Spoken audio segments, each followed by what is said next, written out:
தொடர்ந்து வாசிங்க.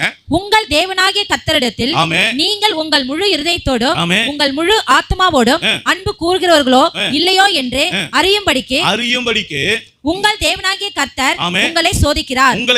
நல்ல கவனிங்க. இன்னைக்கு அநேக கள்ள உபதேசங்கள் வரும்போது ஏன் ஆண்டவர் இதை அனுமதிக்கிறார்னா, நீ விசுவாசத்துல எப்படி இருக்க, நீ கற்றுக் கொடுத்த சத்தியத்துல நீ எப்படி இருக்க, வைராக்கியமா நிற்கிறியா, நிலைச்சிருக்கியான்னு பாக்கிறதுக்காக தான் இத்தனை கள்ள உபதேசத்தின் நடுவுல மெய்யான உபதேசத்தை வச்சிருக்காரு. இப்ப அடுத்து என்ன சொல்றாரு பாருங்க.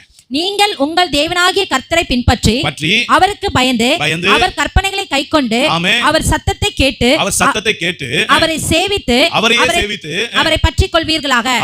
அந்த தீர்க்கதரிசியும் நல்லா பாருங்க, அந்த தீர்க்கதரிசியை, அந்த ஊழியக்காரனை, அந்த போதிக்கிறவனை என்ன பண்ணணுமா? அந்த சொப்பனக்காரனும் கொலை செய்யப்பட கடவன். என்ன சொல்றாரு பாத்தீங்களா? கொலை செய்ய. ஏன் பவுல் அன்னைக்கு இருந்த பேதுருவையும் யோவானையும் சீசர்களையும் அவன் எதுக்கு துன்பப்படுத்தினான் யோசிச்சு பாருங்க. ஏன் சபையை அவன் பாழாக்கினான்னா, அவனுக்கு கொடுக்கப்பட்ட ஒரே உபதேசம் என்ன? எங்களுக்கு யெகோவா தேவன் தான். யூதர்களுக்கு கொடுத்த வெறும் வெளிப்பாடு என்ன? அவளுக்கு ஒரே தேவன், அந்த ஒரே தேவனுடைய பேர் யெகோவா தேவன். அந்த ஒரு தேவனை தவிர வேறு ஒரு தேவன் என்பதுல பவுல் உறுதியா இருக்கான்.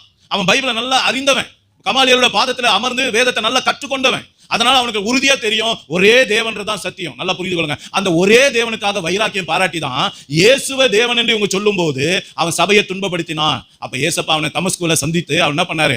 முள்ளில் உதைக்கிறது உனக்கு கடினமாம் என்று சொல்லி அவன் கை கொண்டு வந்திருக்கிற அந்த நியாய பிரமாணத்தை கொடுத்த தெய்வமே தான் அப்படின்னு சொல்லி தான் அந்த வார்த்தையை குறிப்பா ஆண்டவர் பயன்படுத்தினார். மோசேக்கு எங்க தேவன் தரிசனமானார்? முட்செடியில தேவன் தரிசனமானார். நல்லா கவனிங்க. ஆண்டவர் எத்தனையோ வார்த்தைகளை பேசியிருக்கலாம். ஆனா பவுலோட என்ன வார்த்தையை பேசினாரு? முள்ளில் உதைக்கிறது உனக்கு கடினமாம். ஏன் அப்படின்னா, நீ கை கொண்டு வைராக்கியம் பாராட்டி என் சபையை துன்பப்படுத்துறியே, இந்த உபதேசத்தை கொடுத்தவரே நான் தான் அப்படின்னு சொல்லி அந்த பவுலுக்கு தன்னை வெளிப்படுத்தி கொடுத்தார். அந்த யெகோவா தேவன் தான் மாம்சத்துல கர்த்தராகிய இயேசு கிறிஸ்துவாக வந்தேன் என்பதை அவர் வெளிப்படுத்தி கொடுத்தார். அதனாலதான் உடனே அவன் சத்தியத்துக்கு கீழ்ப்படிந்தான். நல்லா புரிந்து கொள்ளுங்க. ஆனா இன்னைக்கு இருக்க சபை எப்படின்னா, அந்த ஒரே தேவனை வெளியே தள்ளிட்டு வேதம் சொல்லாத வேறு ஒரு இயேசுவை ஆராதித்துக் கொண்டு இருக்கிறது சபை.